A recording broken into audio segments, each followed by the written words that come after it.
El conversatorio denominado Contexto Nacional e Internacional de la Implementación de la Resolución 1325, Mujeres, Paz y Seguridad.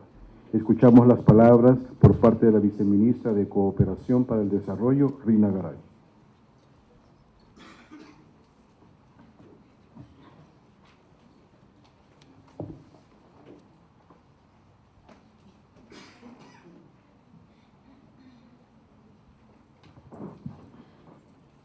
Excelentísimos señores embajadores y honorables jefes de misiones diplomáticas acreditadas en el país, honorable señora delegada de la ONU Mujeres en El Salvador, Miriam Bandes, y demás señores representantes de organismos internacionales y agencias de cooperación, señora directora ejecutiva del Instituto Salvadoreño para el Desarrollo de la Mujer, ISDEMO, y demás miembros del gabinete de gobierno que nos acompañan, señora comisionada presidencial para Derechos Humanos, María Silvia Guillén, señora rectora del Instituto Especializado de Educación Superior para la Formación Diplomática IEFOR, Claudia Samayoa, señor director general de Desarrollo Social Integral, Jorge Alberto Jiménez, y demás funcionarios de la Cancillería, distinguidos invitados especiales, señoras y señores, buenos días a todas y a todos. Me complace darles la más cordial bienvenida a nuestra Cancillería, donde este día estaremos desarrollando el conversatorio Contexto Nacional e Internacional de la implementación de la Resolución 1325, Mujeres, Paz y Seguridad.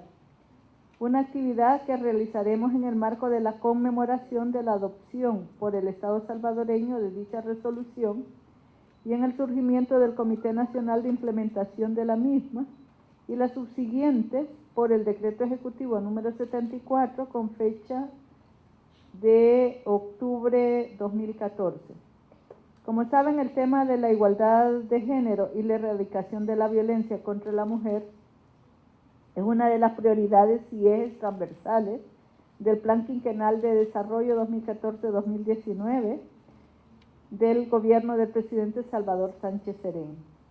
El Ministerio de Relaciones Exteriores, en su calidad de coordinador general del Comité Nacional, junto al Instituto Especializado de Educación Superior para la Formación Diplomática IEFOR, han organizado este conversatorio que tiene como finalidad proponer políticas y normas que aseguren el cumplimiento de la Resolución 1325.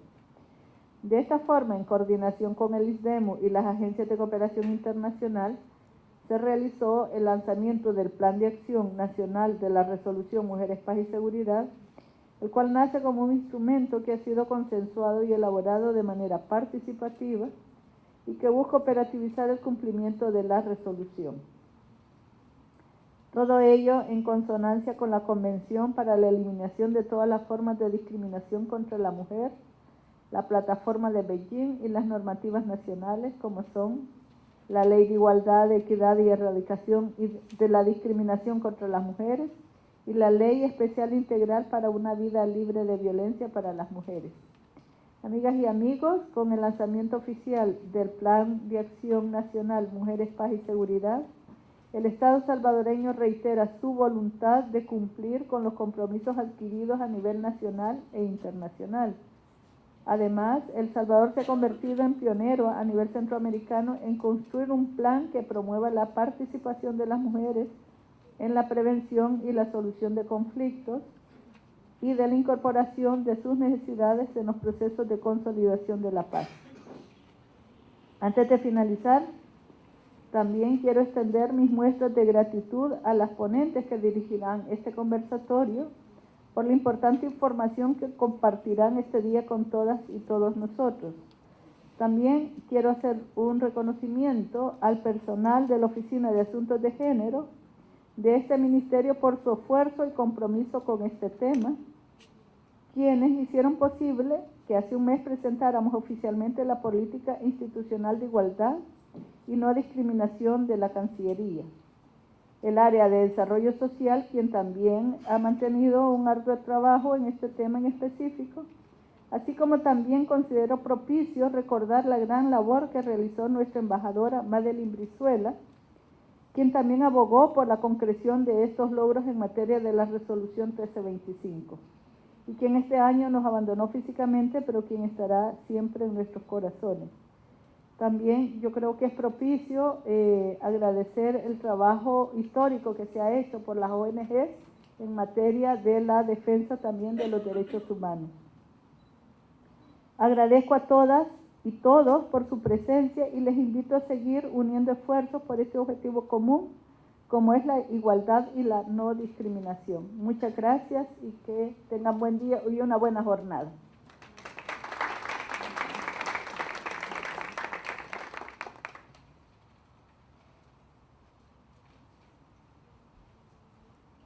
Muy bien, vamos a realizar la foto. Invitamos a la señora viceministra, por favor, pasar al frente, a los tres ponentes. Invitamos a la rectora del IESFOR y al director general de Desarrollo Social Integral del Ministerio de Relaciones Exteriores para realizar la foto.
A continuación vamos a escuchar las palabras de bienvenida por parte de la rectora del IESFOR, Claudia María Samayoa.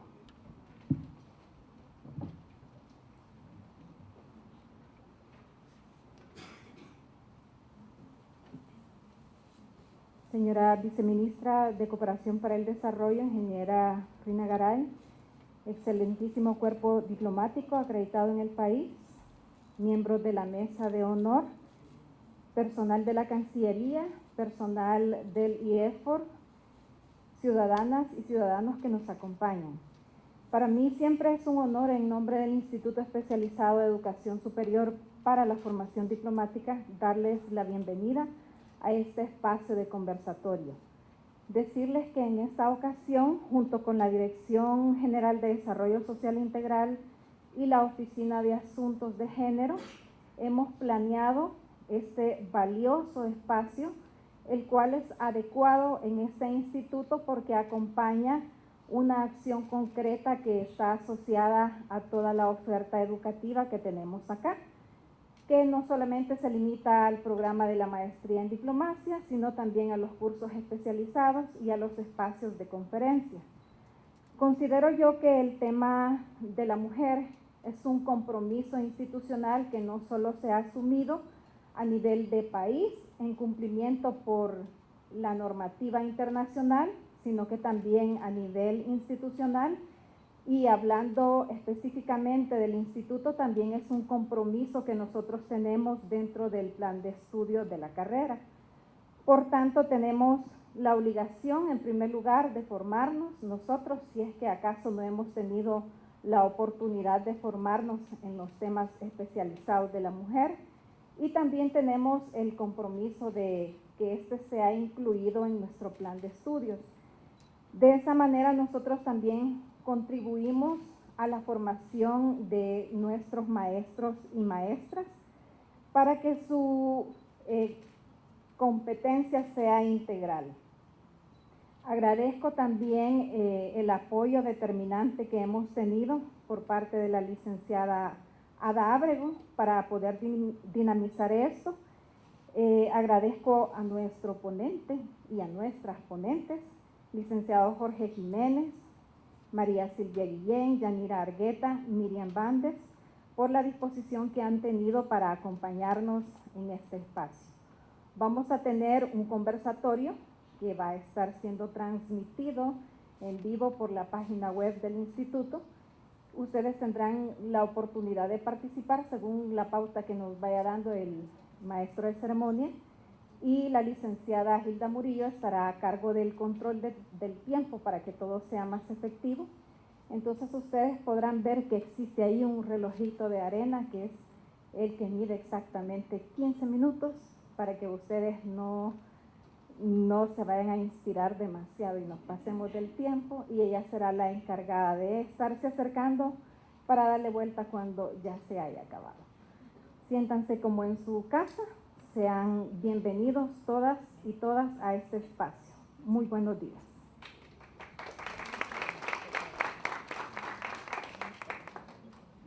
Procedemos a la presentación introductoria sobre contexto institucional y nacional para la implementación de la Resolución 1325 a cargo de Jorge Meléndez, Director General de Desarrollo Social Integral del Ministerio de Relaciones Exteriores.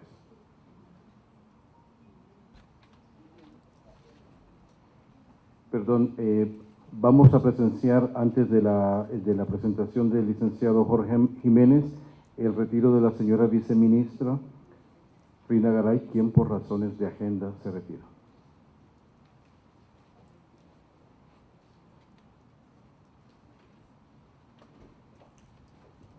Bueno, muy buenos días a todos y a todas, especial a la señora viceministra Rina Garay. Sabemos la agenda apretada, está encargada además del despacho, entonces, porque nuestro canciller está en misión oficial. Bueno, agradecer a todos los miembros del cuerpo diplomático, por supuesto a mujeres que junto a Madeline Brizuela han iniciado este esfuerzo, como la licenciada Yanira Argueta de DEM, Miriam Bandes de ONU Mujeres, que ha sido un gran aliado, han sido grandes aliadas, por supuesto la comisionada Silvia Guillén, que desde que está con nosotros ha sido una gran impulsora de este esfuerzo. Yo quiero hablarle rápidamente sobre los aspectos generales de la Resolución 1325 y la Agenda Internacional de Mujeres, Paz y Seguridad. Como todos sabemos, el 31 de octubre del año 2000, el Consejo de Seguridad de las Naciones Unidas adoptó la Resolución 1325 sobre Mujeres, Paz y Seguridad, y en ella lo que se afirmó es el rol central de las mujeres y niñas en la construcción y el mantenimiento de la paz, así como la necesidad de prevenir, proteger y resarcir a las mujeres y niñas víctimas de conflicto armado. Como ya nuestras ponentes lo harán, desgraciadamente las mujeres se convierten en un botín de guerra, en conflictos, ¿verdad? Y entonces esta resolución lo que hace es un reconocimiento y una defensa de promoción de los derechos de las mujeres en países que atraviesan por conflictos armados.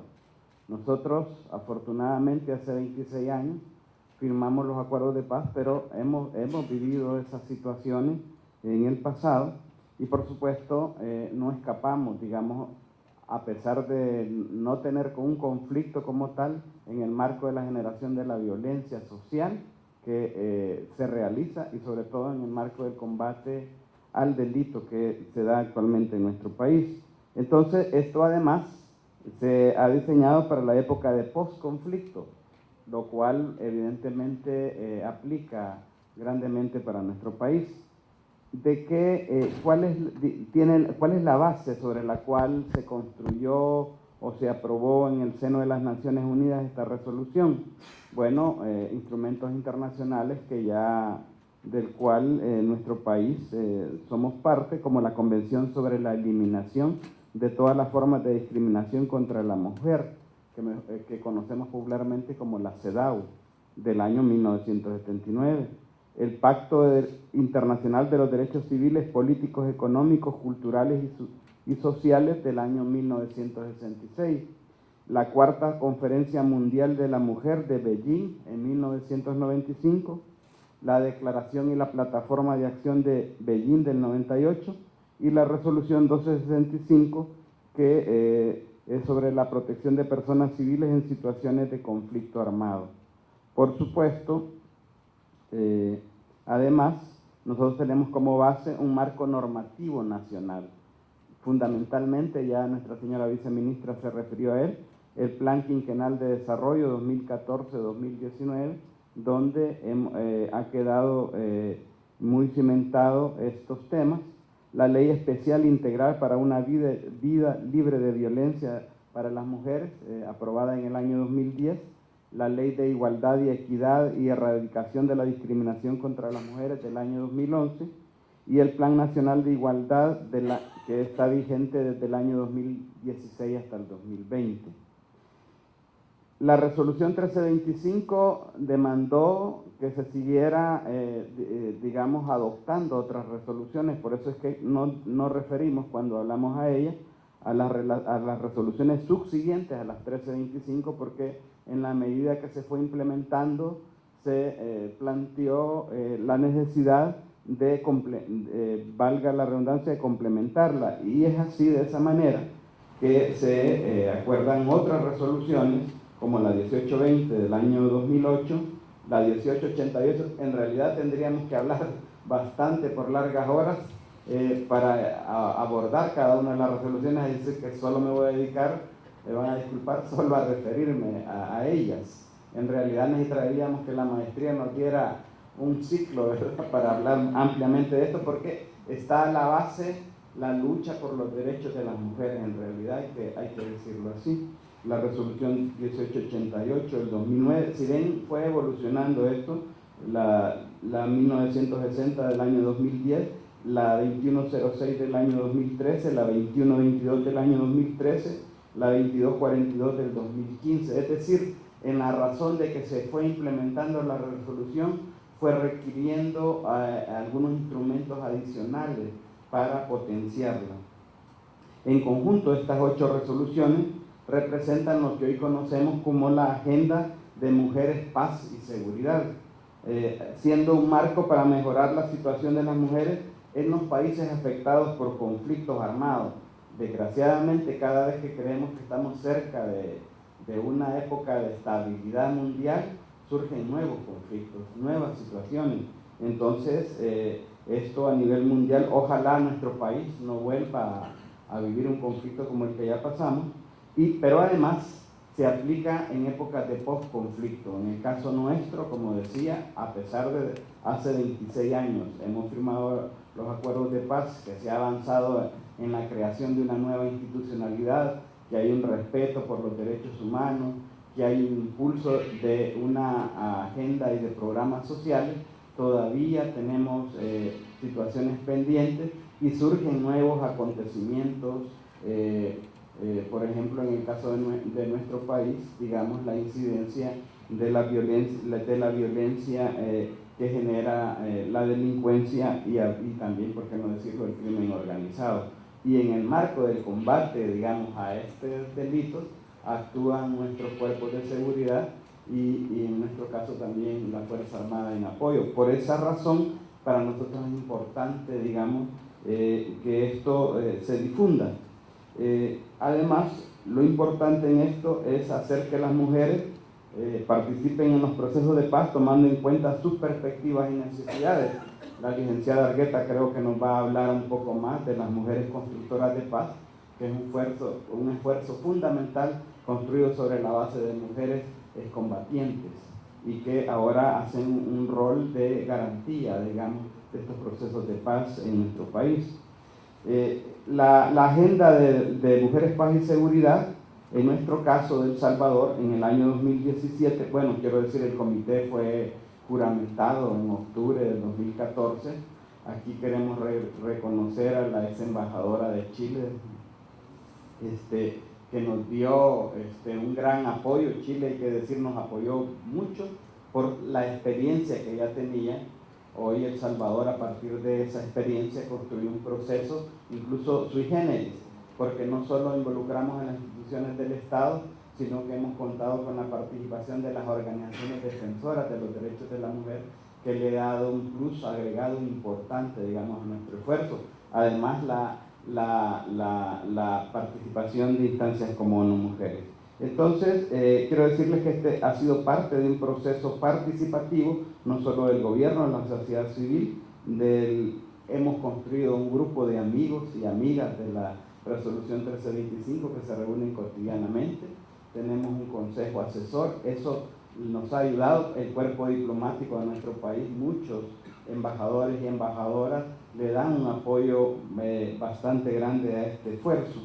Y quizás quiero referirme rápidamente.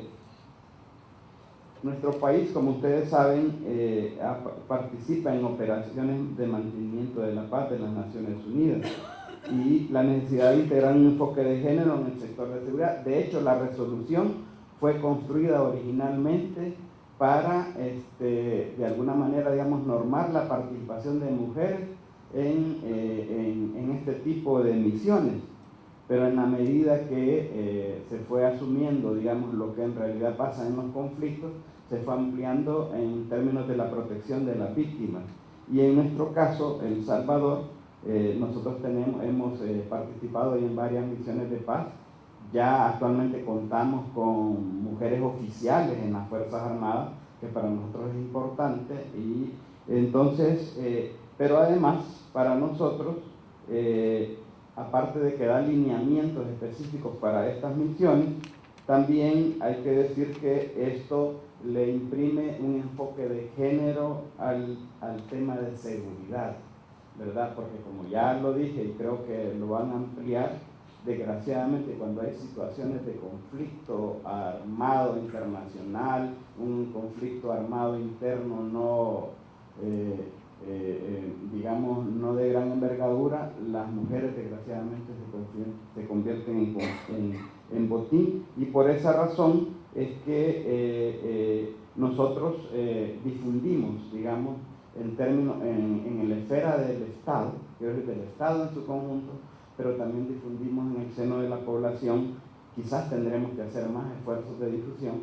Difundimos la resolución, porque algo que se conoce se lucha por su implementación. Y luego decirles de que nosotros tenemos 26 años de los acuerdos de paz, más de un cuarto de siglo, pero todavía tenemos que trabajar en la construcción de la memoria histórica. Todavía tenemos grandes heridas. Hemos trabajado, digamos, en la reparación de algunas de la reparación, pero todavía hay temas pendientes. El mozote está ahí siempre, permanentemente, es una herida grande que tiene nuestra sociedad, que nuestro gobierno ha hecho un gran esfuerzo, pero que todavía tenemos que, sobre la base de esas situaciones, nosotros tenemos que recordar y recuperar esa memoria y el papel de las mujeres en estos procesos de paz. De hecho, como todo país latinoamericano, la economía, la familia se sostiene sobre la base de las mujeres en nuestro país.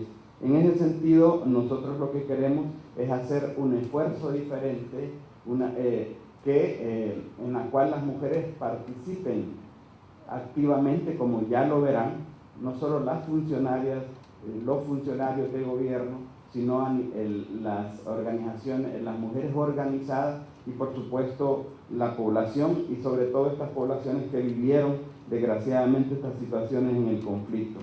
Y luego decir rápidamente, porque entiendo que el tiempo ya me está comiendo, por la situación de la violencia y criminalidad, mujeres y niñas son grupos vulnerables. Tenemos que trabajar en eso, de eso tanto instituciones como UTEMO, la misma Policía Nacional Civil y otras instancias han constatado esto, y entonces hay que trabajar en medidas de protección y socorro específicas, que la resolución nos da un marco para hacer eso.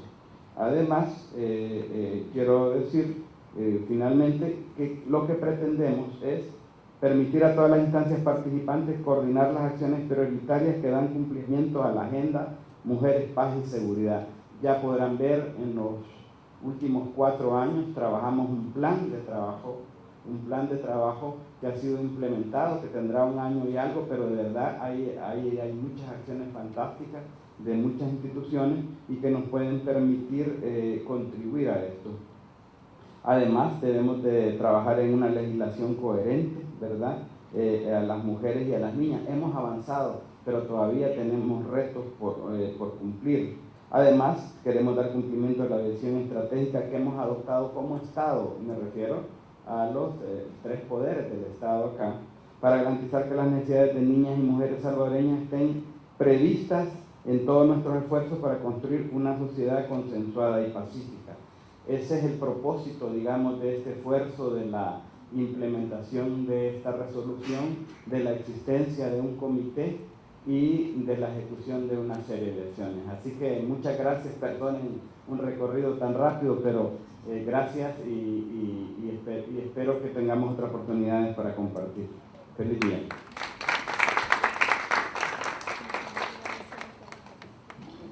Invitamos a las ponentes, por favor, Yanira Argueta, María Silvia Guillén y Miriam Bandes, pasar al frente para dar inicio con las ponencias. La primera ponencia es sobre la experiencia de El Salvador en la implementación de la Resolución 1325, Mujeres, Paz y Seguridad, a cargo de la licenciada Yanira Argueta, directora ejecutiva del ISDEM.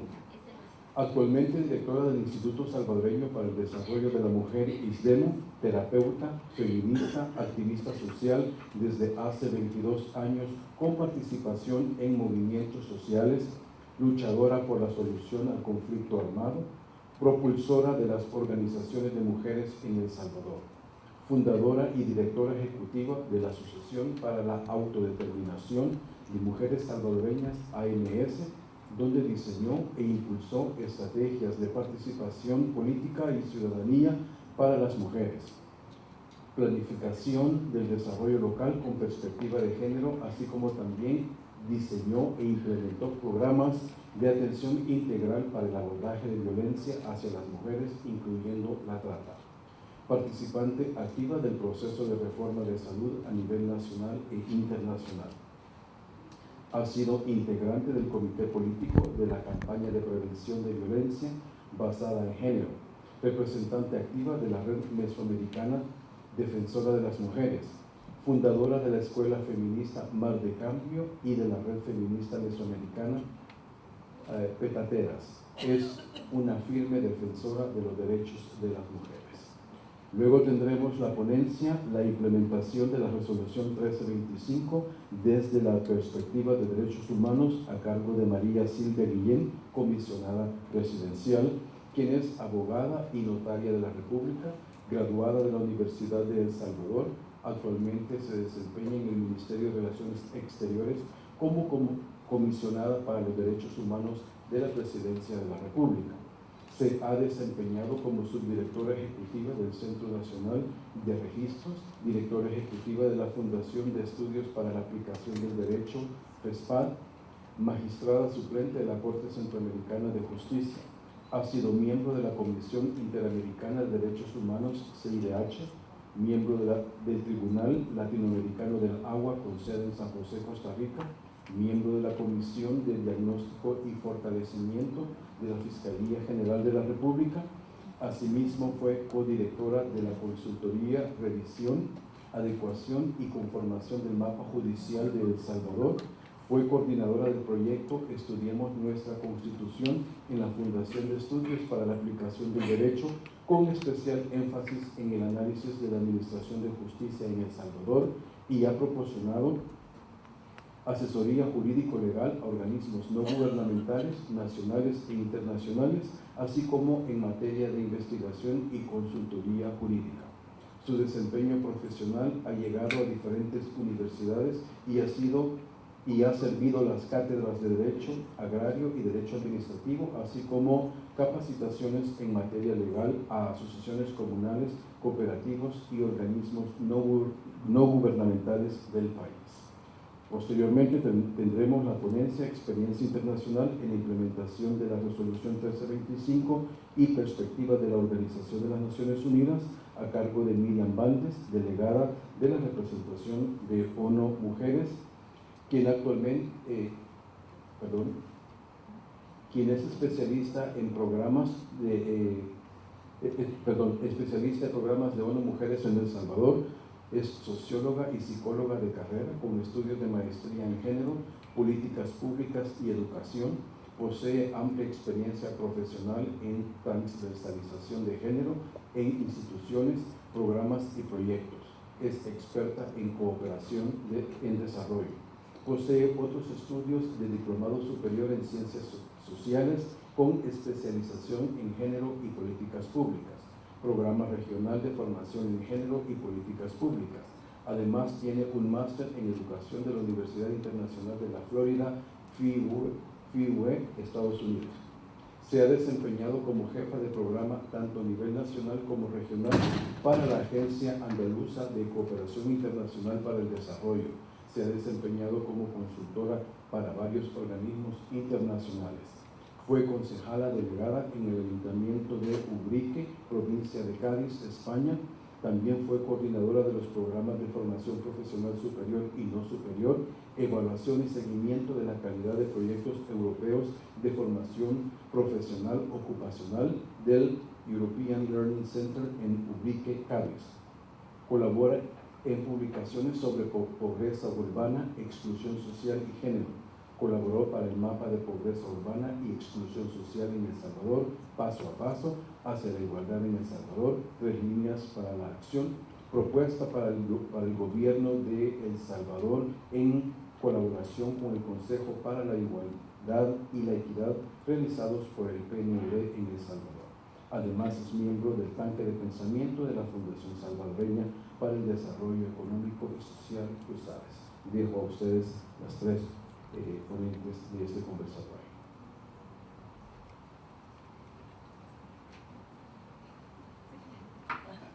No sé si funciona.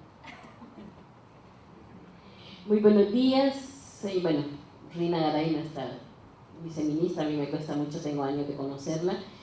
Hasta ahora se ha levantado. Señora comisionada presidencial, doña María Silvia Guillén, que además igual tenemos años de andar caminando juntas. Quiero dar un saludo particular al cuerpo diplomático porque esta resolución ha avanzado gracias a la experiencia de otros países, pero también al apoyo incondicional de muchas de las embajadas en este país. Particularmente quiero reconocer a la Embajada de Chile, quien nos acompañó, quien no solo nos acompañó, sino abrió las puertas de Chile para fortalecer todos estos mecanismos que hoy tenemos en el país. Bueno, quiero saludar también a nuestro querido Jorge Jiménez, director general de Desarrollo Social, que además hemos construido y hemos desempolvado la 1325 justamente en estas condiciones, a la compañera especialista del programa oficial a cargo de ONU Mujeres Hoy, a Miriam Bandes, que también nos ha acompañado en este proceso, a las señoras y señores de los organismos internacionales y a las compañeras y compañeros que están del gabinete de gobierno, algunas representantes de organizaciones de la sociedad civil, particularmente feministas, y obviamente a mis compañeras de ISDEMO y a las compañeras de Cancillería que han hecho un gran esfuerzo por levantar esto. No quiero empezar mi ponencia sin reconocer el valioso aporte de 2 mujeres que hoy están con nosotras.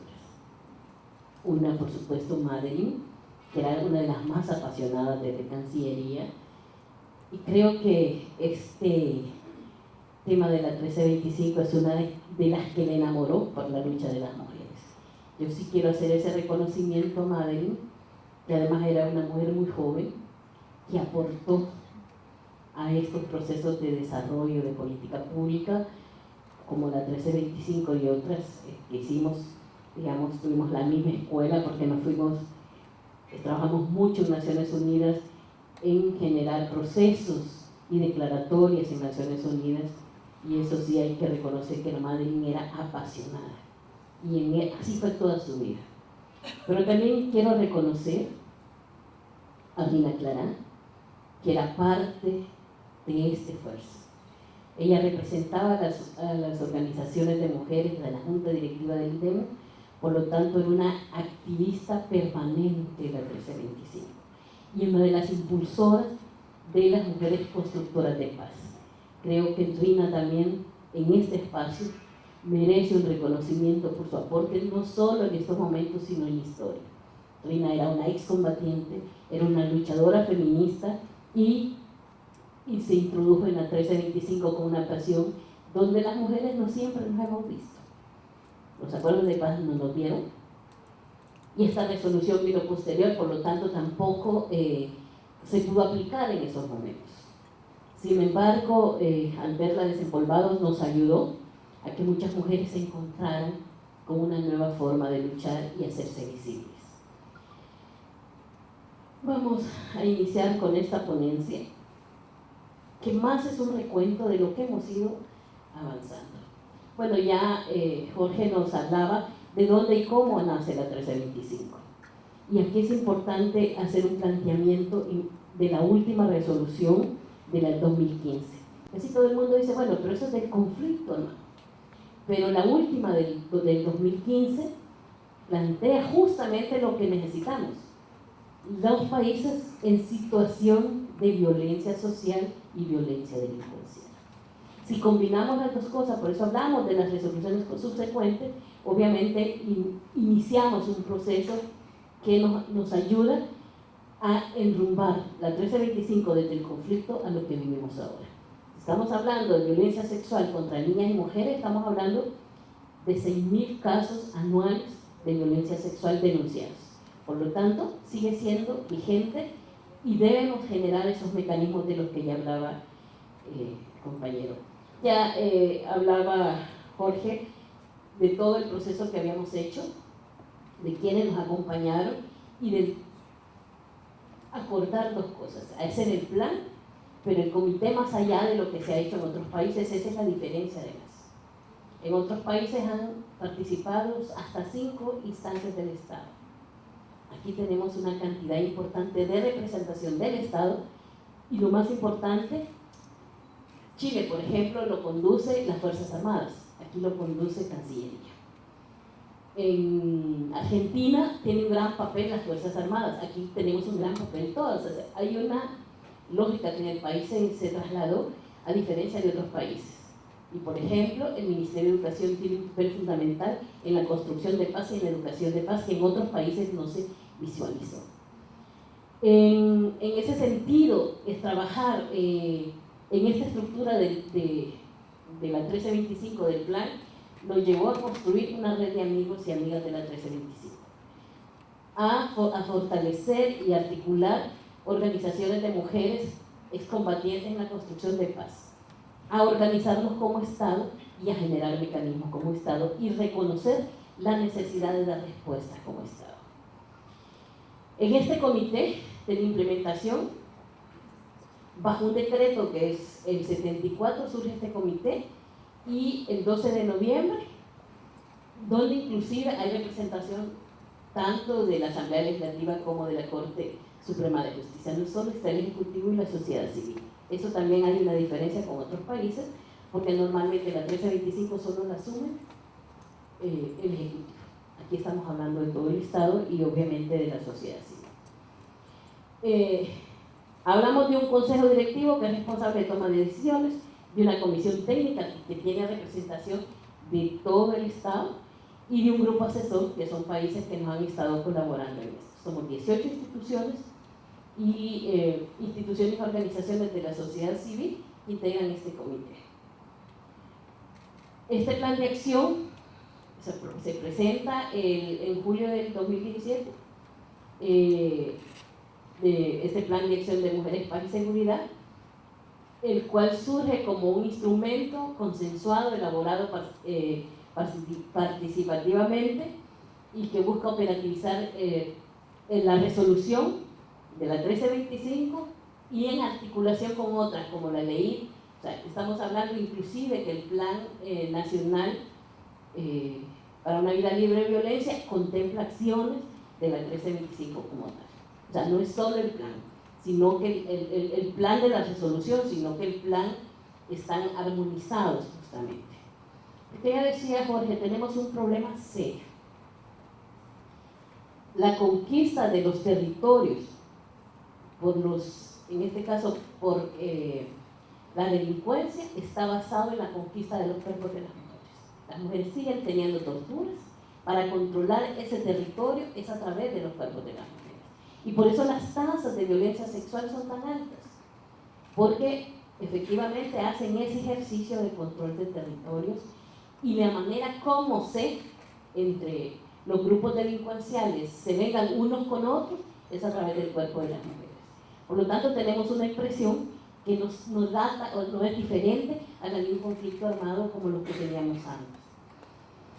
Por lo tanto, tener a la CEDAW, a la plataforma de Beijing, a la LEI y a la LIE, nos articula fantásticamente para dar una efectiva acción para proteger los derechos de las mujeres. El plan nos permite participar y coordinar en acciones prioritarias en el cumplimiento de la Agenda de Mujeres, Paz y Seguridad, reforzando la implementación coherente de la legislación y mecanismos existentes y el futuro dedicado a las mujeres y niñas. ¿Cómo lo tenemos estructurado? Tenemos un primer pilar que promueve la participación de las mujeres en todos los niveles e instancias de decisiones y acción en los procesos de paz y temas para su propia protección a nivel nacional e internacional. Ustedes saben que las mujeres nos comentaban que habían estado en una misión de paz en un lugar de África. Las mujeres policías nos decían que les preguntaban cómo había sido la experiencia, por ejemplo, de la organización de mujeres víctimas en el país. Ustedes recuerdan las comadres, CODEFAN, que eran una expresión de organización que se protegían. Y en ese sentido ellas llevaban esa experiencia a estos para articular a las víctimas. O sea, la resolución 1325 nos puede dar herramientas inclusive de lo que nosotras mismas hemos vivido en este país, que sean efectivas en otro país. Pero además, el tema, hay mucho más hablado de la paridad y hablamos de que más mujeres en el poder, pero las decisiones las tomamos cotidianamente y en todos los espacios. Por eso el tema de promover la participación de las mujeres en todos los niveles es fundamental, que es parte de lo que hacemos en este primer pilar. El segundo pilar, se promueve una cultura de cero tolerancia ante la violencia contra las mujeres mediante la creación de mecanismos de prevención y especiales, especialmente en la violencia sexual. Por eso contábamos, por ejemplo, hace 7 años, solo con 5 unidades de atención. Hoy tenemos 101 unidades de atención que las estamos especializando para atender.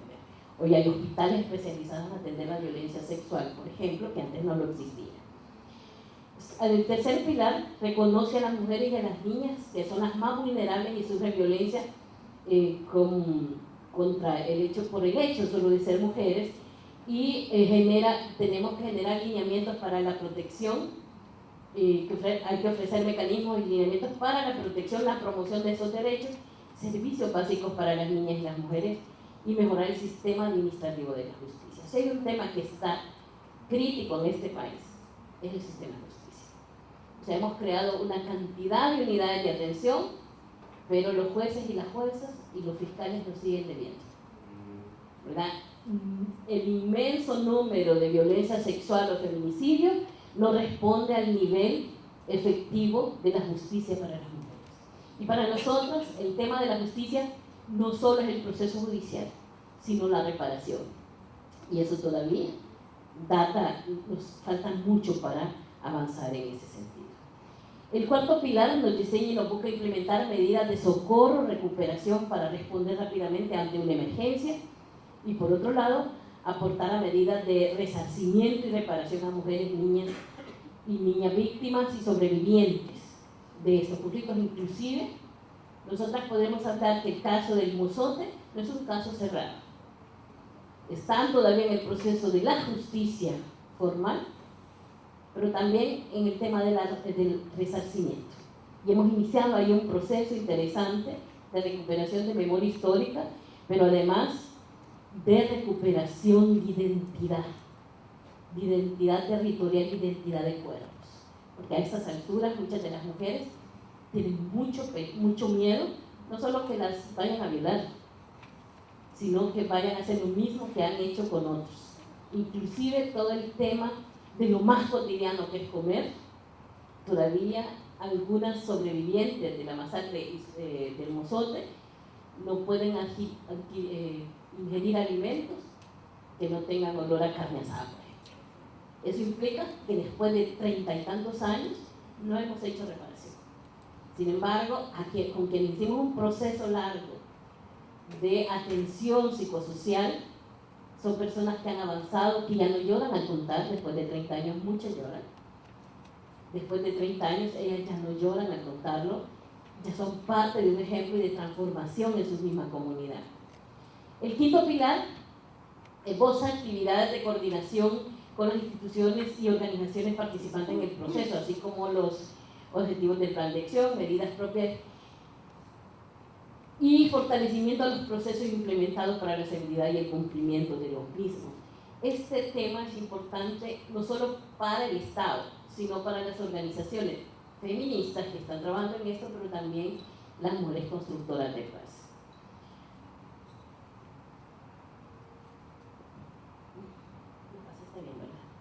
Este comité obviamente está coordinado por el Ministerio de Relaciones Exteriores en un proceso de coordinación permanente con el Instituto, que es el rector de las políticas públicas, y algunos de los avances que hemos tenido de los compromisos institucionales trasladados a los miembros del comité. La revisión y actualización de los contenidos del plan a la luz de la evolución de los estándares nacionales e internacionales y coordinar y asegurar el monitoreo efectivo y el seguimiento de la implementación del plan de acción. Esa es parte de los procesos que hacemos con el comité técnico y en este proceso de coordinación entre Cancillería y nosotros. Hay una instancia que la 1325 nos ha ayudado mucho. Antes hablamos de las Fuerzas Armadas como una caja negra donde nadie podía penetrar, y eso es importante decirlo. Inclusive en los procesos de reforma de salud no se tocaba el hospital militar porque no era posible, era como una caja negra impenetrable. Sin embargo, la 1325 nos vino a ayudar a generar un diálogo, y en esto fue súper espectacular Chile, porque sus miembros de las Fuerzas Armadas de Chile ya tenían estos procesos y por lo tanto contribuyeron a ese proceso con las Fuerzas Armadas. Hemos logrado un proceso de formación y sensibilización de la 1325 al personal de las Fuerzas Armadas y a personales que participan en misiones y mantenimiento de paz de Naciones Unidas. Y esto es importante, que a partir de esto ya se creó la unidad de género. En estos días las Fuerzas Armadas van a hacer, en el marco de la 1325, una especie de foro para todos sus altos mandos, justamente para ir midiendo qué tanto están cumpliendo ese plan. Asistencia a programas regionales de formación de género y seguridad del 1325, de implementación de la 1325 en el Consejo de Seguridad de Naciones Unidas. Creo que hemos sido uno de los países más activos. Hicimos una alianza en el 2015 con España, quien iba a asumir en ese periodo, y esta resolución es parte de esas incidencias que hicimos. Socializamos además la sentencia del Estado salvadoreño sobre violaciones de derechos humanos en el decreto objetivo de la 1325 de la ONU en mujeres, seguridad y paz, ¿verdad? Bueno, además, en este proceso hemos hecho un proceso de formación nacional y regional.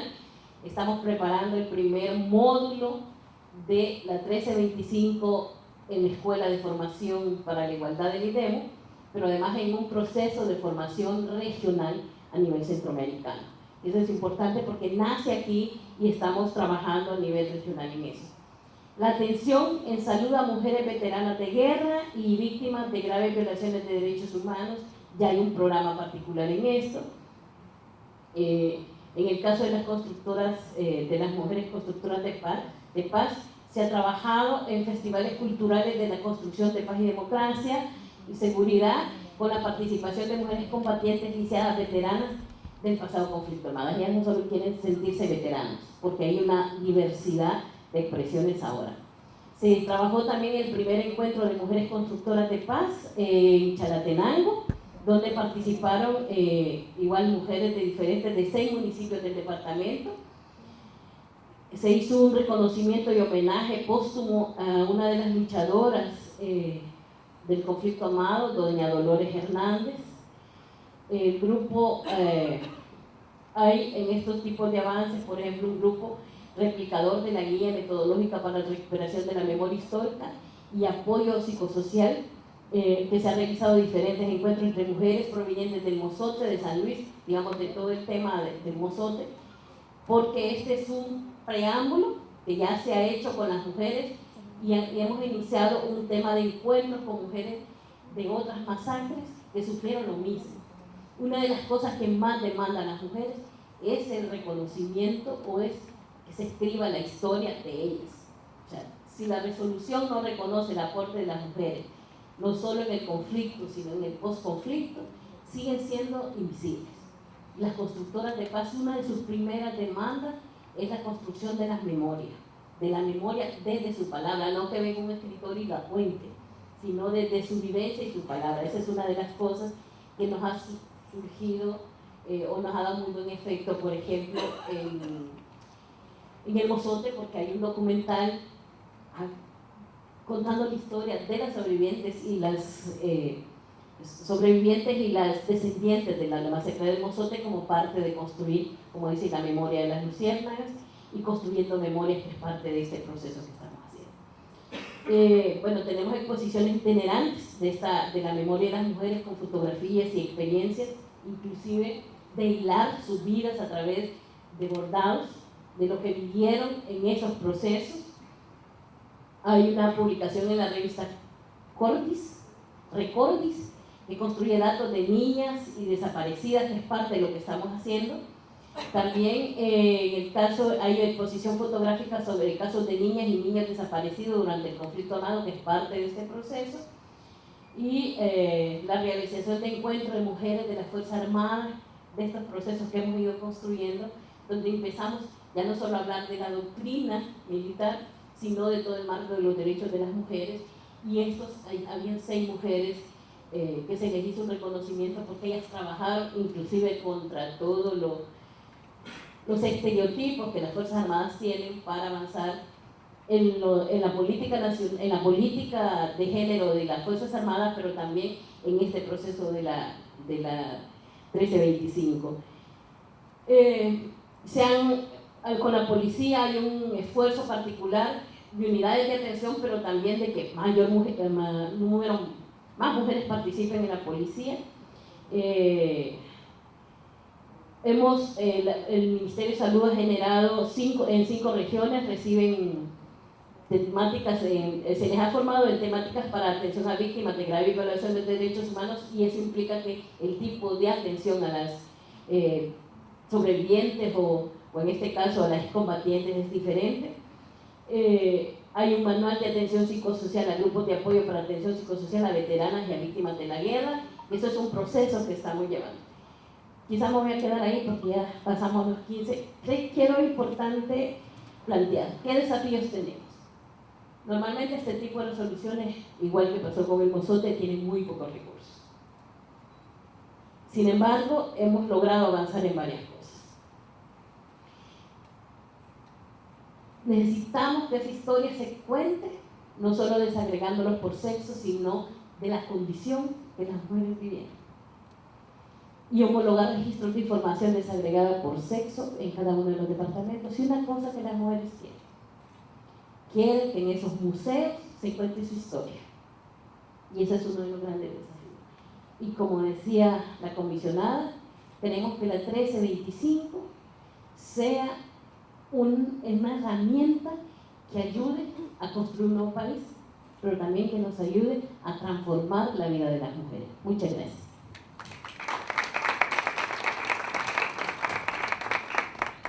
Bueno, muy buenos días a todas y todos.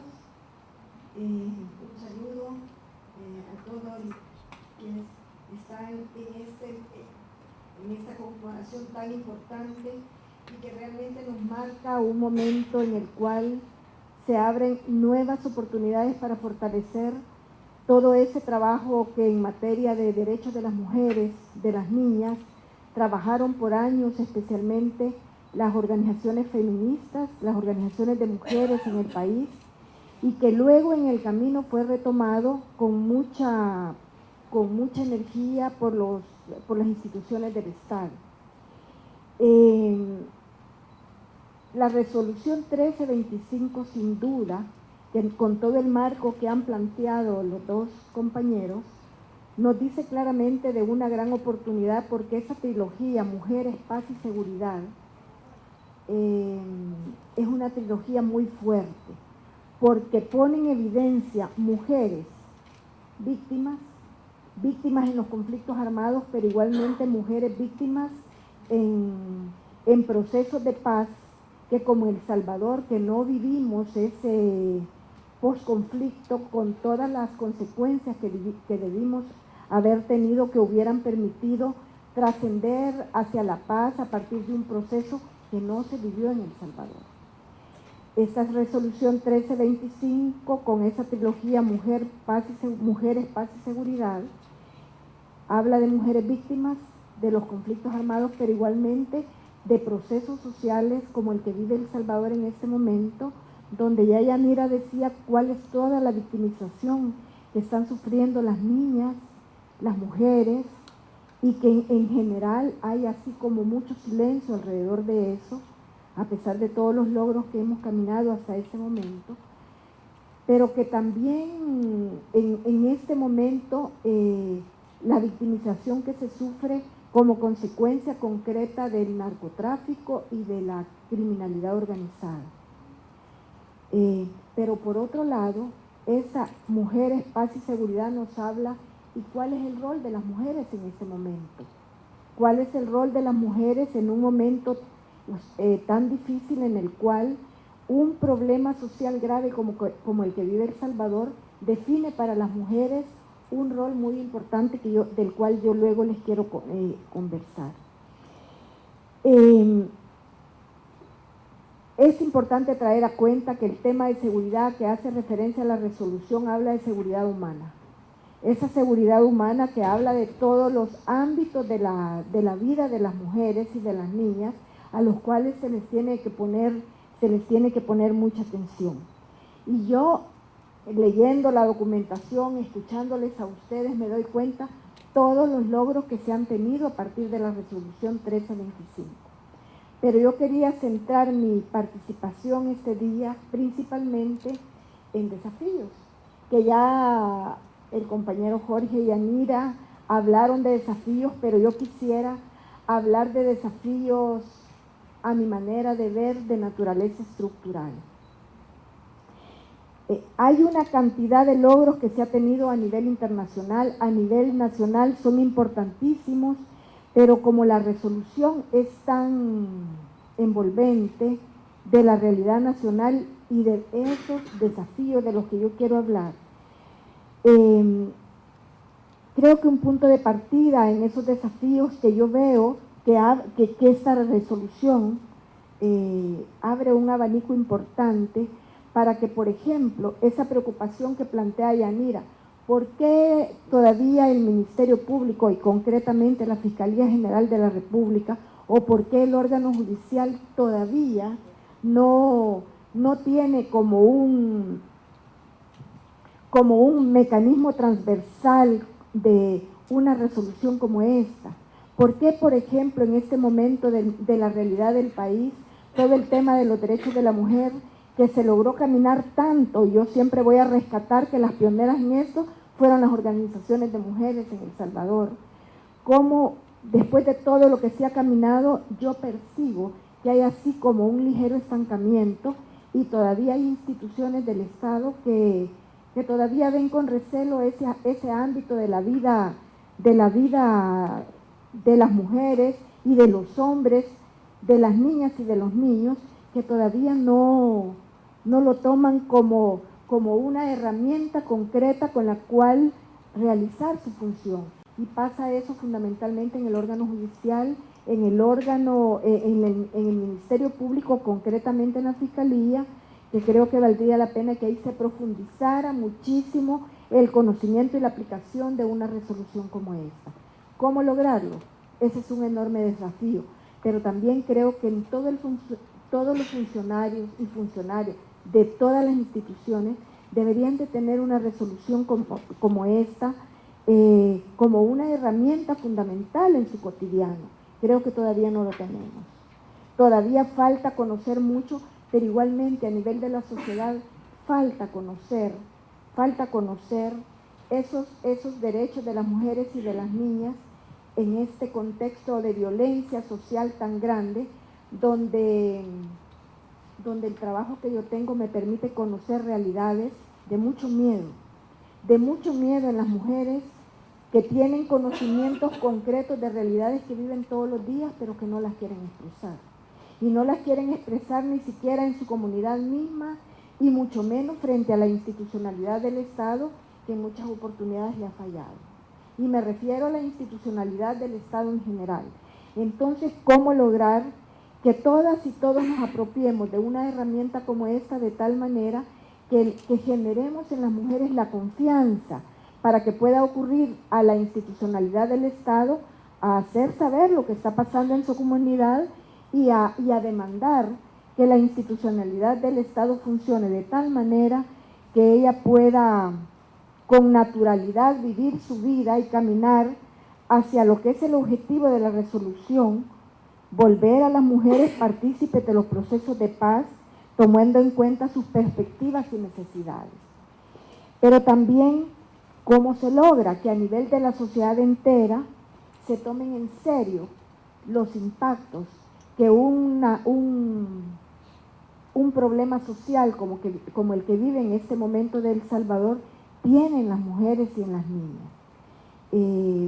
Todavía hay una percepción generalizada que lo que está ocurriendo en este momento en El Salvador o es voluntad de Dios o es porque nacieron unos malos y otros nacieron buenos, o cuál es la causa de lo que está pasando. Considero que tenemos que ir a las causas estructurales de la violencia social en El Salvador. Esa violencia social que si bien no es equivalente a un conflicto armado como tal, pero sí es una violencia social muy grave que la viven muy duramente las mujeres en las comunidades y las mujeres en la zona rural. ¿Cómo lograr que efectivamente ese fenómeno se tome muy en serio de tal manera que tomemos en cuenta esa resolución, la cual nos da herramientas fundamentales y valiosas para lograr ir al fondo de lo que está pasando y poder lograr un empoderamiento real de las mujeres y de las niñas? Fíjense que la realidad de El Salvador nos dice que es bien posible que en este momento de la vida del país una niña esté siendo abusada sexualmente. Así de doloroso. Así de doloroso. Yanira tiene estadísticas que a mí me dejan congelada. Yo no podía imaginarme la gravedad de la violencia sexual que hay en El Salvador. Entonces yo me pregunto, y en muchas oportunidades se percibe que en las instituciones públicas, y cuando hablo de instituciones estoy hablando de todo el aparato de Estado, no únicamente del órgano ejecutivo, se percibe que las instituciones dicen, sí, pero legalmente eso no es mi competencia. Y yo, por ejemplo, cuando ocurre lo de las personas que salen de Honduras y entran al territorio nacional y de repente las instituciones empiezan a revisar, yo tengo competencia para atender a las mujeres. Aquí Yanira Argueta desplegó toda su artillería en esa zona de tal manera de atender a las mujeres, a las niñas y a los niños que estaban en esa circunstancia. ¿Cómo lograr, por ejemplo, que en el tema sexual, de violencia sexual, toda la institucionalidad del Estado se vuelque de tal manera que actuemos, que se actúe, pero de manera que no tenga yo que revisar y tendré competencia legal o no tendré competencia? Yo conozco que la Constitución de la República dice que un funcionario no puede hacer más que lo que la ley le faculta, pero hay momentos en los cuales que ante una denuncia de violencia sexual de una niña se tiene que actuar inmediatamente, a lo mejor siguiendo todos los procedimientos que manda la ley, pero hay actuaciones que son inmediatas, porque posiblemente esa noche, ese día, esa niña va a ser objeto nuevamente de violencia sexual. Entonces, un desafío es cómo construir mecanismos que permitan reacciones SWAT ante denuncias de esa naturaleza. Pero igual, ¿cómo ir a conocer las causas estructurales de la violencia social en El Salvador? O sea, la violencia social en El Salvador no ha sido algo que ha ocurrido por generación espontánea, ha ocurrido, como Monseñor Romero decía, porque la causa de esa violencia tiene a la base la violencia estructural que se llama injusticia social. Y a lo que tenemos que ir es a esa injusticia social, a superar las causas de esa injusticia social que permita efectivamente ir a buscar que mujeres y niñas logren superar esa situación de terror muchas veces en que están viviendo en nuestro país. Pero igualmente la resolución contiene referencias a uno de sus pilares tiene que ver con la violencia del pasado, con toda esa violencia que se vivió en el pasado y que todavía no ha sido posible, que se conozca la verdad, que se haga justicia y que se repare a las víctimas, y por ende que caminemos por senderos de no repetición. Y es que no se puede obligar a nadie a que olvide. Yo cuando oigo eso que dice, es que no tenemos que abrir heridas del pasado, pero es que las heridas ahí están. Y efectivamente el simple paso del tiempo no convierte esas graves violaciones en casos del pasado. Es que esos son casos del pasado y ya de eso nos tenemos que olvidar. Y si el pasado no se aborda con enfoque de derechos humanos, genera un mal precedente. Las heridas son siempre presentes. De ahí la importancia que uno de los ejes que esta resolución plantea sea verdad, justicia y reparación. Y eso a mí me parece que es fundamental, y ese trabajo que se hace, por ejemplo, en el Mozote, debería de ser un trabajo que lograríamos hacer en todo el territorio nacional. Y yo sé que estoy hablando de cosas complejas, porque hablar de verdad, justicia y reparación en todo el territorio nacional es recordar cuántas masacres hubo en todo el territorio nacional, y que esas masacres están diseminadas desde el río Paz hasta el río Huascorán, y que entonces es todavía una tarea pendiente. Pero entonces yo también quiero rescatar qué podemos hacer en este momento en el cual ese plan El Salvador Seguro, que tantos buenos resultados ha traído al país, tiene un componente 4 al cual todavía no se le ha dado la suficiente fortaleza por falta de recursos, porque es un tema que tampoco a nadie le gusta y que tiene que ver con la rehabilitación y que tiene que ver con la reinserción. Yo creo que es importante que comprendamos, y aquí voy a hablar del rol de las mujeres en concreto, que comprendamos que en la medida en que no tomemos en serio la rehabilitación y la reinserción, el problema social en El Salvador no tiene solución, como no tiene solución si no nos vamos a las causas estructurales de esta violencia social. La rehabilitación y la reinserción tiene que ver con ese trabajo que se tiene que hacer en los territorios, porque miren, nos guste o no nos guste, hay rehabilitación en este momento que está ocurriendo en los centros penales a partir del plan El Salvador Seguro y ese proyecto bonito que se llama Yo Cambio. Eso está ocurriendo al interior de los penales y no se imaginan cuánta rehabilitación se ha logrado. Qué trabajos más lindos están haciendo las mujeres en los centros penales, especialmente en Ilopango. Pero va a llegar un momento en el cual esa gente que está en los centros penales se le va a poner en libertad. Y esas personas van a venir a los territorios. Y vamos a tener que hacer trabajo de rehabilitación en los territorios. Y no se imaginan, por la experiencia de Colombia, por la experiencia de estados que han salido de conflictos armados y que han tenido conflictos sociales muy fuertes, cuál es el rol de las madres y de las abuelas fundamentalmente en la reconstrucción de los conflictos, no en transformación de conflictos, en la reconstrucción de los conflictos.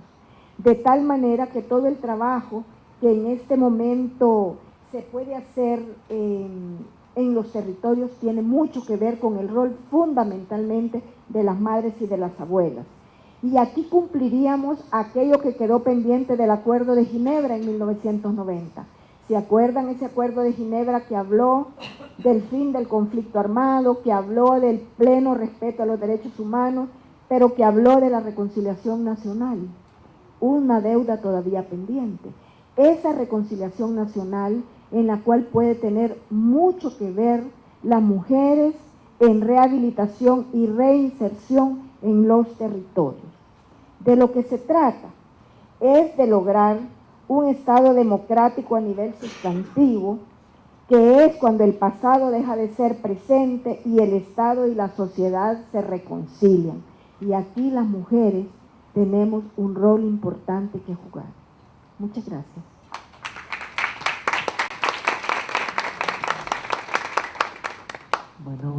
Buenos días. Yo he pedido apoyo para que lean lo que ONU Mujeres ha intentado trasladar. Estoy bastante resfriada, pero quería saludar, antes que nada disculparme, saludar a la comisionada, a nuestra gran defensora de nuestros derechos, Yanira, que creo que nuestra admiración, tanto de ONU Mujeres como de muchas mujeres, estimado director, amigas y amigos. Creo que nuestro tema sigue siendo un tema pendiente en todas las agendas de la política pública del Estado. Creo que es importante que empecemos a tomar acción y empecemos a posicionarnos en el centro de la política del Estado. Gilda, muchas gracias. Usted va muy amable, gracias.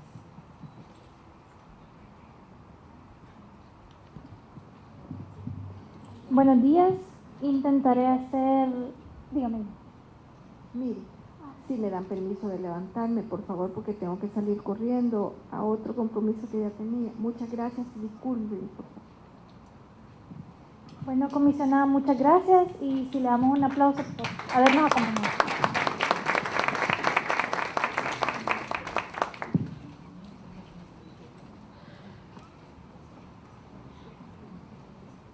Bueno, como les comentaba, espero hacer una lectura tan agradable como hubiese sido escuchar por más tiempo a Miriam. Bueno, resolución 1325, experiencia internacional. Desde ONU Mujeres queremos expresar nuestro reconocimiento al Estado salvadoreño por el trabajo realizado a la fecha en la implementación de la 1325. La resolución 1325 sobre mujeres, paz y seguridad, adoptada por el Consejo de Seguridad de Naciones Unidas el 31 de octubre de 2000, constituye el primer documento de las Naciones Unidas que señala y aborda el impacto desproporcionado de los conflictos armados en la vida de las mujeres. Exhorta a los Estados miembros y al Secretario General a efectuar acciones orientadas a incorporar la perspectiva de género en las operaciones de mantenimiento de la paz, a incrementar la participación de las mujeres en todos los niveles de adopción de decisiones en las instituciones y mecanismos destinados a la prevención, gestión y solución de conflictos, a considerar las necesidades especiales de mujeres y niñas en los procesos de negociación y aplicación de acuerdos de paz, a proteger a las mujeres y las niñas de la violencia por razón de género en situaciones de conflicto armado y a apoyar las iniciativas locales de paz y seguridad de las mujeres. Los múltiples objetivos de la resolución 1325 y las resoluciones adicionales se enfocan en dos temas principales: la protección de mujeres y niñas frente a la violencia y las consecuencias de las guerras, por un lado, y segundo, la promoción del rol de las mujeres como agentes de paz en la prevención y resolución de conflictos y en la recuperación post-conflicto. ONU Mujeres trabaja a ambas vertientes, pese a que históricamente la protección de las mujeres y niñas se ha anclado en el derecho internacional humanitario y derechos humanos involucrando a diversos actores, desde los encargados de seguridad, justicia y salud a nivel nacional, hasta las agencias internacionales humanitarias y los cascos azules, entre otros. En este contexto, ONU Mujeres ha liderado el esfuerzo dentro de Naciones Unidas para abordar la violencia sexual masiva y sistemática como un problema de paz y seguridad, contribuyendo así al fortalecimiento de los cascos azules para que respondan adecuadamente a este tipo de ataques a las mujeres, para que identifiquen y utilicen indicadores de alerta temprana y a formar expertos en investigación sobre la violencia sexual y de género, para que estas acciones sean tipificadas como crímenes internacionales, para su inclusión en comisiones de investigación. Tenemos ejemplos como en la República de Guinea, Costa de Marfil, Libia y actualmente en Siria. Por otro lado, quizás la parte más relevante del trabajo de ONU Mujeres radica en la promoción y empoderamiento de las mujeres, como participantes en todas las instancias decisorias en el mantenimiento de la paz o la recuperación post-conflicto. Esta es la innovación estratégica de la 1325 y por la que demanda una mayor participación de las mujeres en las mesas de paz, las elecciones y organismos políticos post-conflicto, los mecanismos de justicia transicional, las fuerzas de seguridad, las operaciones de paz, las conferencias de donantes y otros foros de planificación para la ayuda a países en conflicto y en los programas de desarme, desmovilización y reintegración y recuperación económica. Desarrollamos un estudio que abarca una muestra representativa de 31 procesos de paz desde el final de la Guerra Fría, evidenciándose que solo 4 de 100 firmantes de acuerdos de paz y 9 de 100 de los integrantes de equipos de negociación eran mujeres, y que los acuerdos de paz firmados en las últimas 2 décadas ignoraron asuntos importantes específicos para las mujeres. La adopción e implementación de estas resoluciones nos permite concluir que la violencia sistemática o generalizada contra las mujeres y las niñas es un problema que atañe no solo a las mujeres mismas, sino que además es un desafío de derechos humanos o de asistencia humanitaria. También debe ser abordada como un problema de seguridad, pero que requiere de la intervención de las entidades estatales en todos los sectores, así como del apoyo de la comunidad internacional. Tenemos el desafío de acabar con la impunidad y, por otro, preparar mejor a las fuerzas de seguridad para que puedan prevenir y proteger mejor a mujeres y niñas.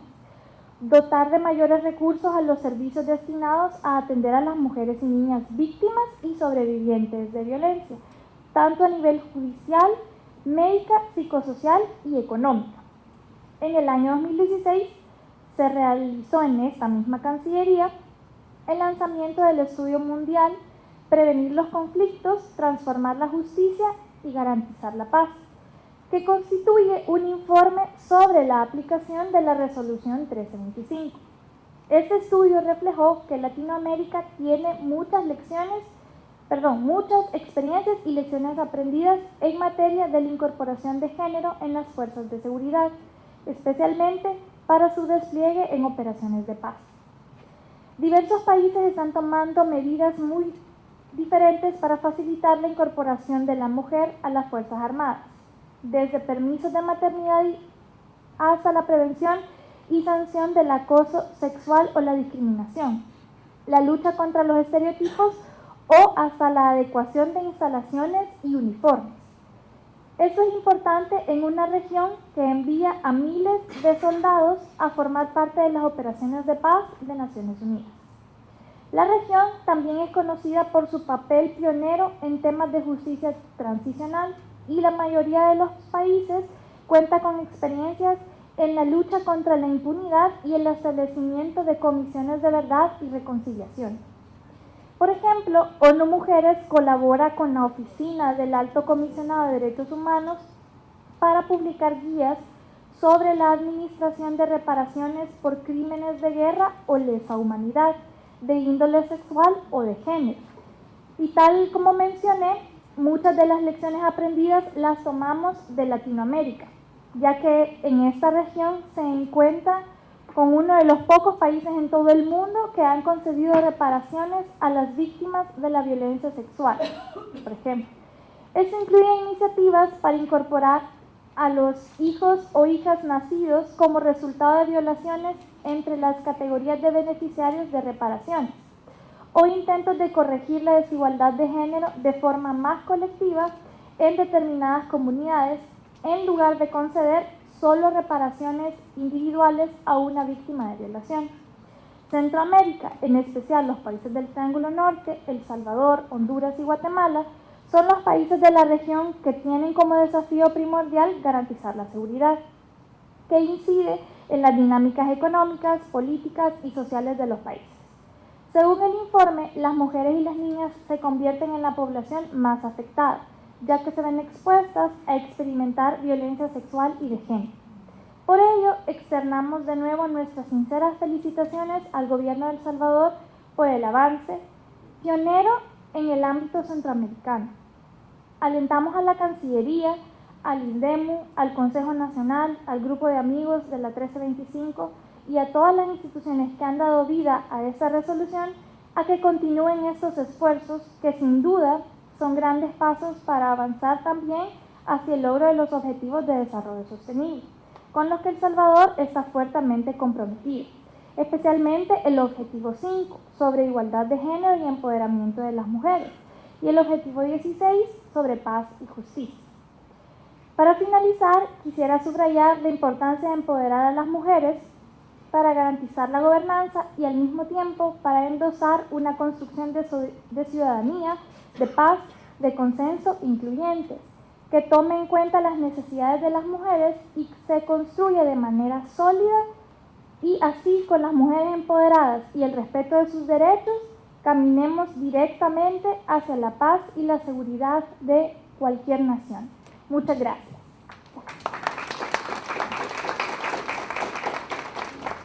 Bueno, ese es el mensaje que tenía Miriam. Ahora vamos a pasar, bueno, César me ayuda, vamos a pasar al espacio de preguntas y respuestas, y también Ada Ábrego nos va a apoyar en este espacio de la Dirección de Desarrollo Social Integral de la Cancillería.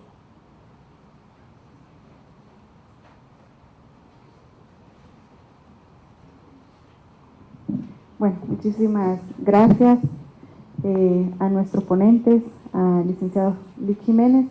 Creo que hemos conocido de parte de cada uno de nuestros invitados un poco cómo El Salvador está viendo y adoptando e implementando la resolución 1325, pero más allá de eso hemos conocido también otras perspectivas que personalmente, y creo que al comité y a los miembros del comité que aquí están presentes, creo que nos va a ayudar a fortalecer y a fomentar más el diálogo que ya hemos iniciado.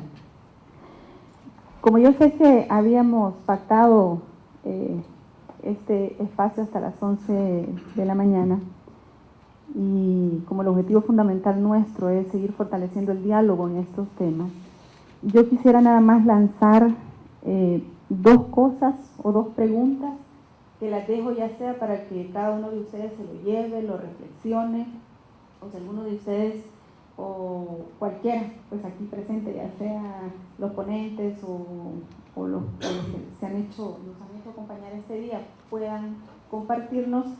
Pero hay dos elementos que nosotros consideramos que es importante llevarnos en la mente para dialogarlo, para discutirlo, y si tienen ustedes después comentarios sobre eso, nos lo pueden hacer llegar. El comité técnico está abierto también al público, a la sociedad, a las mujeres, a los hombres, a las instituciones del Estado, para seguir fortaleciendo estos procesos. Y esas dos preguntas tienen que ver fundamentalmente con analizar e interpretar más la resolución 1325 en relación a qué entendemos por la participación de las mujeres en la implementación de la resolución 1325. Creo que la resolución 1325 aborda una cantidad de elementos, pero como todo instrumento de política, como todo programa o política, cuesta mucho a veces interpretar cómo se hace efectiva esa participación de las mujeres, en este caso particular, de la implementación de la resolución 365. Creo que el reto está ahí, ¿verdad? Otro de los aspectos fundamentales es cómo nosotros nos pensamos qué significa la perspectiva o incorporar la perspectiva de género en la construcción de la paz. ¿Qué significa incorporar la perspectiva de género en la seguridad? ¿Qué es eso? Yo creo que nos hace falta dialogar un poco más. Y lo planteo porque quisiera, en un ejemplo muy sencillo, ¿verdad?, para que ustedes vean cómo es que debemos de pensar a nivel institucional inclusive estas cosas. Y es desde el mismo ámbito de la elaboración de las políticas y de los programas y de los proyectos. ¿Cómo debemos efectivamente hacer que las mujeres participen en estos procesos para que los programas nazcan con ese enfoque? Que no olvidemos que las mujeres son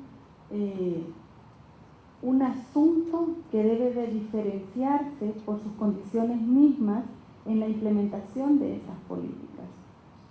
Si nosotros iniciamos en la construcción de políticas y programas que no incorporen esa perspectiva, difícilmente vamos a lograr, ¿verdad?, que una participación efectiva de las mujeres.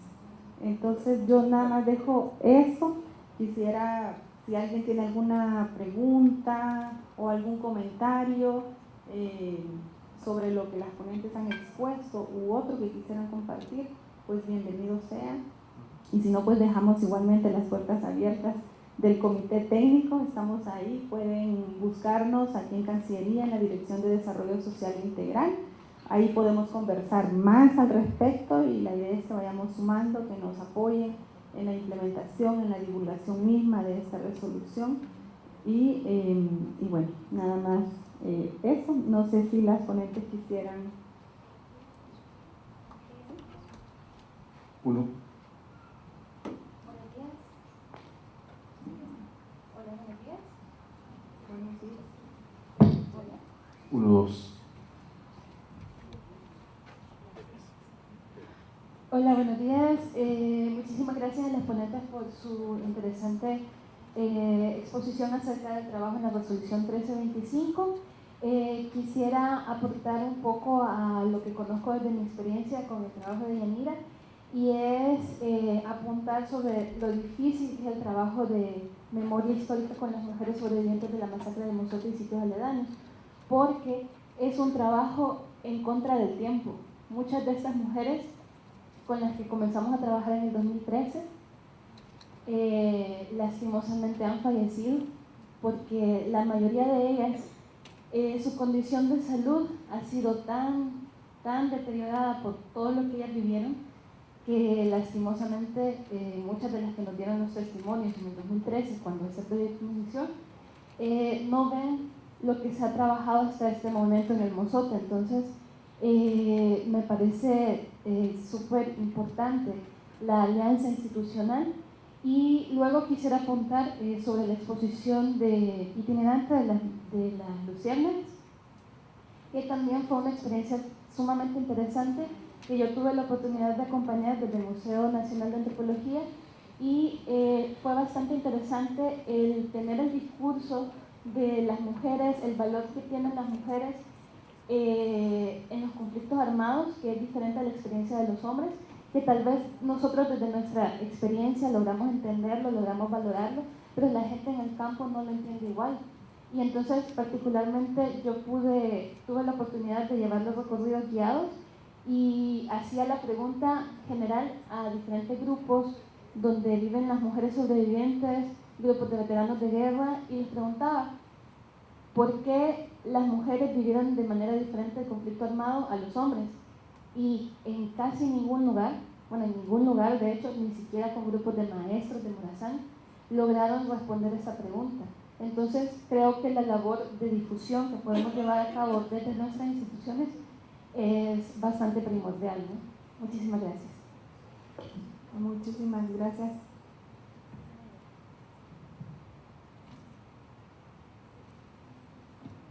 Buenos días a todas y a todos.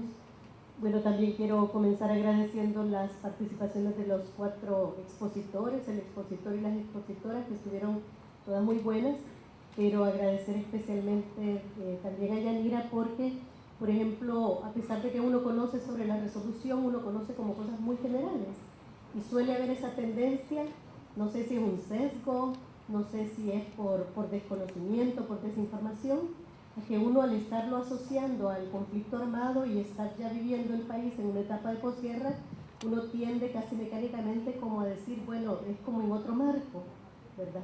Y sin embargo la exposición de Yanira a mí me permitió realmente agarrar ese marco y poderlo como contraponer, digamos, con un momento actualizado, darle como vigencia a esa resolución, ponerlo en el contexto actual, ¿verdad? Y no solo esa contextualización y actualización, sino también en relación a los cuerpos de las mujeres como territorio. O sea, para mí fue realmente muy, muy iluminador, digámoslo así, ¿verdad? Como para darle un manejo más concreto y ver, encontrar formas o caminos, ¿verdad? Estrategias de por dónde hacer concreción todos estos planteamientos de intencionalidad, que son marcos de intencionalidad, pero que hay que aterrizarlos, ¿verdad? En una experiencia concreta. Muchas gracias. Muchas gracias. ¿Quiere?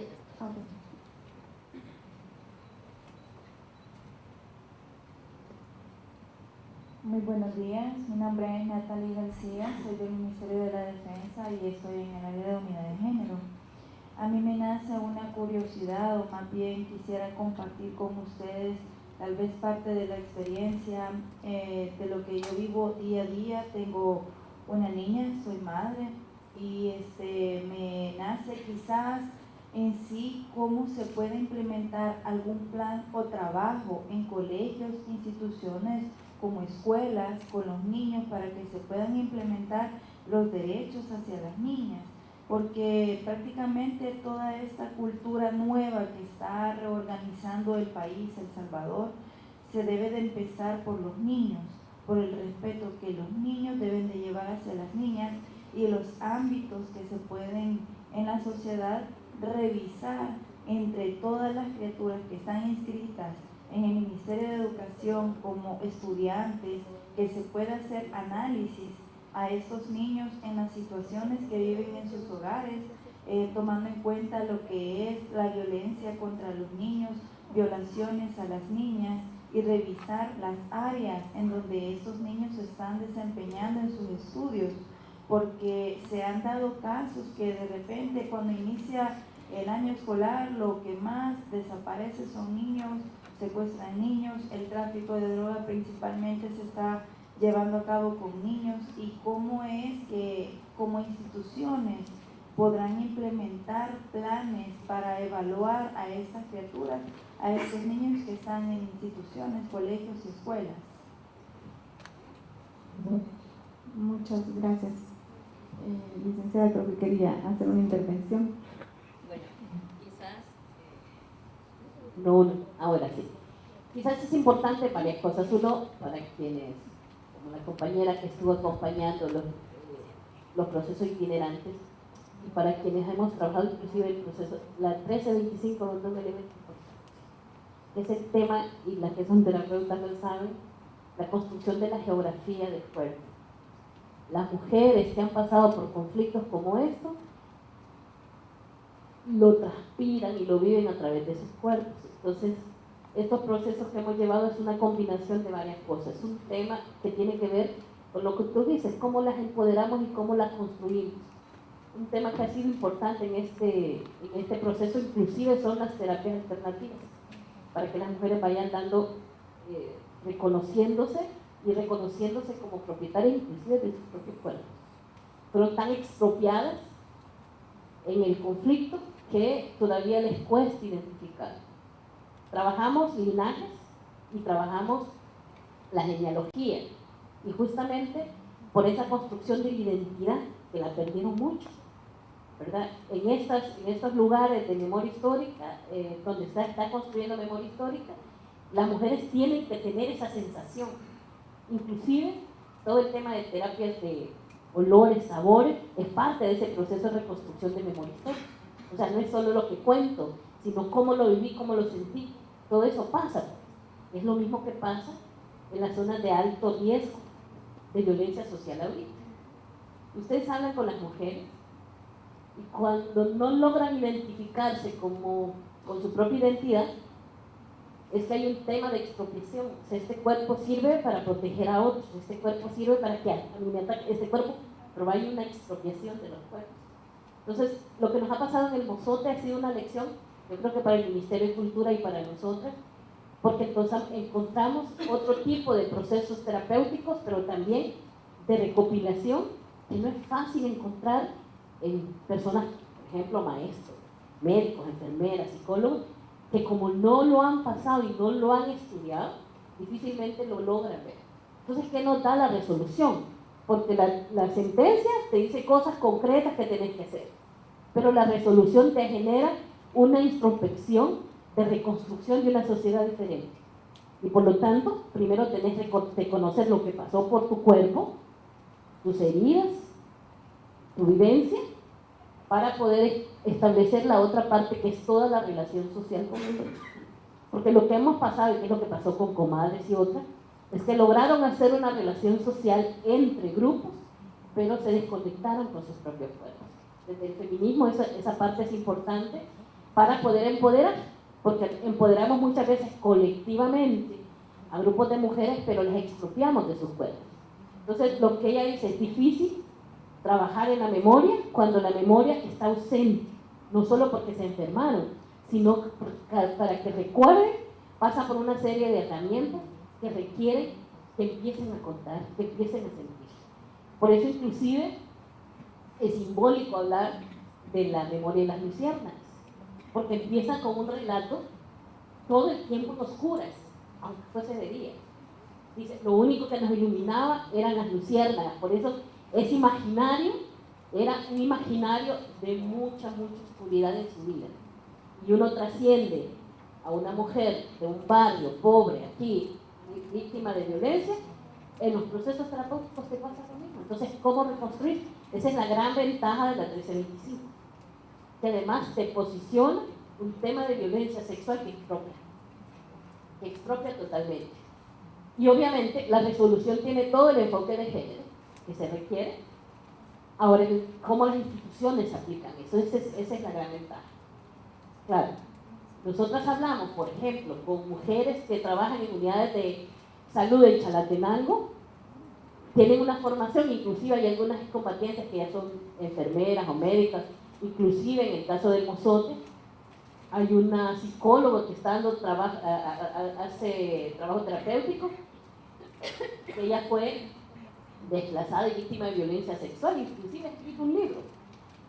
Ellas tienen más posibilidades de este proceso de reconstrucción porque hay conexión. Y Chalate igual, las mujeres combatientes siempre, aunque tenga que ir a la unidad donde no les toca, va porque ahí está una persona que entiende lo que hace. Entonces, el Ministerio solo ha hecho una cosa muy bonita, que ha empezado a formar para saber cómo atienden, no por la gripe o por la jaqueca o por la diabetes, sino por un proceso de abordaje más integral. Y es de la única manera que vamos a construir memoria histórica. De lo contrario, se nos va a perder. En el caso de las mujeres, que nos hemos estado tan alejadas de contar lo que hemos construido, porque nadie nos escribe y nos mira, ¿verdad? Y como dicen las mujeres constructoras de paz, nosotras no queremos que otras hablen por nosotras queremos. Hubo un documental ahí que salió sobre mujeres combatientes que no habían sido cosas que ellas habían dicho, era un imaginario de un escritor que es válido, pero ellas no se sienten representadas ahí, es parte de las cosas que decimos que hay que construir. Al llevar un proceso itinerante, que yo sí quiero agradecer y felicitar al Ministerio de Cultura, le hemos hecho en realidad una simbiosis, ¿verdad? Una cosa bonita porque nos hemos ido reconstruyendo. Entonces, cuando uno habla de la 1325 en estos procesos, habla de una reconstrucción de la vida, de la genealogía y de la geografía de los cuerpos de las mujeres. Eso es importante en ese sentido. Y obviamente si uno lo vincula a lo que ahora está pasando, por eso nosotros decimos que el Ministerio de Educación en esta resolución tiene uno de los más importantes papeles. Es más difícil porque el Ministerio es un elefante blanco a veces, porque la educación así es. De ir reconstruyendo, no solo transformación muy general de la historia, sino todos esos otros elementos que son a veces cotidianos, que una educación diferente puede hacer los cambios sustanciales. O sea, en realidad el país no requiere un proceso de represión, requiere un proceso de transformación. O sea, si tenemos personas con herramientas de educación efectivas para lo cotidiano, vamos a tener menos delincuencia y vamos a tener mujeres y hombres mucho más en procesos más igualitarios. Pero mientras eso pasa, hay que hacer algunas acciones positivas y el Ministerio de Educación es una de las instancias que debe y puede hacer ese proceso de transformación en los centros escolares. Las compañeras que están aquí del Ministerio de Cultura saben que nos hemos metido a hablar con centros escolares y esa memoria histórica ha hecho un clic con los jóvenes, porque no lo conocen, porque les parece que esa es una historia vieja. Entonces, la resolución no solo es la lectura de la resolución, en realidad es cómo la transformamos, cómo la orientamos a transformar una vida cotidiana de las mujeres y de la sociedad. Bueno, miren, yo quiero decir, la resolución en el país es nueva, ¿verdad? En el sentido de que quiero recordar un día Madeleine llegó al escritorio y dijo, miren, aquí hay un instrumento que nos puede ayudar a trabajar más con mujeres. Pero no leamos por dónde, lo cuento así. Y con esa idea fuimos a buscar a Yanira y a plantearle, ¿verdad? Y hagamos esto. Y luego, con esa idea, buscar al canciller Hugo Martínez, que siempre fue un jefe que nos dejó hacer mucho, todo aquello que sirviera para el avance del país. Luego, con todo eso, comenzar a un proceso digamos, de presentar a otros y a otras instituciones este esfuerzo. Y desde ese momento, allá por el 2013, entre que estábamos en la transición del primer gobierno del cambio y el actual gobierno del presidente Salvador Sánchez Serén, iniciamos este esfuerzo. Y luego ir a buscar a ONU y decirle, ayúdenos técnicamente cómo hacemos, porque a veces quieres hacer cosas pero no sabes cómo. Y bueno, crear el decreto ejecutivo de quienes van a participar, juramentar el comité, crear las otras instancias, el consejo asesor, el grupo de amigos, hacer cómo lograr la participación de la sociedad civil. Y bueno, ahora en realidad no hubo espacio para que Yanira incluso le demostrara fotos de las cosas que se han hecho, que de verdad. Y entonces, ¿qué pasa? El empoderamiento de las mujeres expresadas en funcionarias, ¿verdad?, del gobierno, de organismos multilaterales como ONU Mujeres, de las organizaciones de la sociedad civil, ha sido posible esto. Entonces, ese es el camino que debemos de seguir, encontrar aliadas en las instituciones, porque todavía, yo quiero decir, yo siendo hombre, he tenido que estar en un proceso de desaprender, ¿verdad? Como decía Facundo Guardado, yo sabía mucho hasta que fui a la escuela y desaprendí por el concepto ese bancario, porque hay un concepto patriarcal. Entonces por eso el enfoque de género en todo lo que le haga el Estado, en todos los derechos humanos, en el concepto de seguridad, y como decía la comisionada, el concepto de seguridad más allá de la seguridad pública, ¿no? Es de toda tu vida. Debemos de seguir trabajando por ello, entonces debemos de seguir encontrando aliadas, debemos de seguir presionando para construir políticas, para construir leyes, porque esta es una responsabilidad del Estado. Entonces yo, desde mi planteamiento de hombre, quiero decir, yo he aprendido mucho de este proceso. Además tenemos que trabajar otras cosas de género. Les digo un ejemplo, y voy a terminar con esto porque es de las cosas que a mí me parecen más graves. Cuando hay una interrupción del embarazo provocada por problemas en una mujer, nosotros estamos luchando porque el médico, antes de denunciarla por supuesto aborto, la atienda primero y que respete su derecho humano a la salud. Eso lo estamos trabajando con el Ministerio de Salud, porque el Código Penal en nuestro país obliga al médico a que denuncie a la mujer como que es delincuente antes de garantizar su derecho a la salud. Quiero decir, esas cosas nosotros las hemos entendido y las hemos aprendido desde la perspectiva que nos han dado las mujeres. Entonces, debemos de continuar por ese camino. La resolución es un gran instrumento que nos permite seguir trabajando en ese ámbito. Yo así quisiera terminar. Muchas gracias. Bueno, muchísimas gracias. Creo que Liz Jiménez hacía ya un buen resumen para finalizar este evento, y es justamente que la resolución nos abre las puertas para que podamos trabajar de manera efectiva esto que llamamos nosotros integrar la perspectiva de género en los ámbitos de la prevención, de la gestión y de la resolución de conflictos, y hacer realidad una participación efectiva de las mujeres para garantizar la protección de sus derechos. Creo que ahí está la clave, y el llamado pues a cada una de ustedes y de las instituciones que están presentes, de los miembros de la sociedad civil, a que se incorporen a este esfuerzo y que desde sus instancias motiven la participación de las mujeres para que todos los programas, los proyectos que deriven de las instituciones tengan una alta participación y contemple las necesidades prioritarias de las mujeres.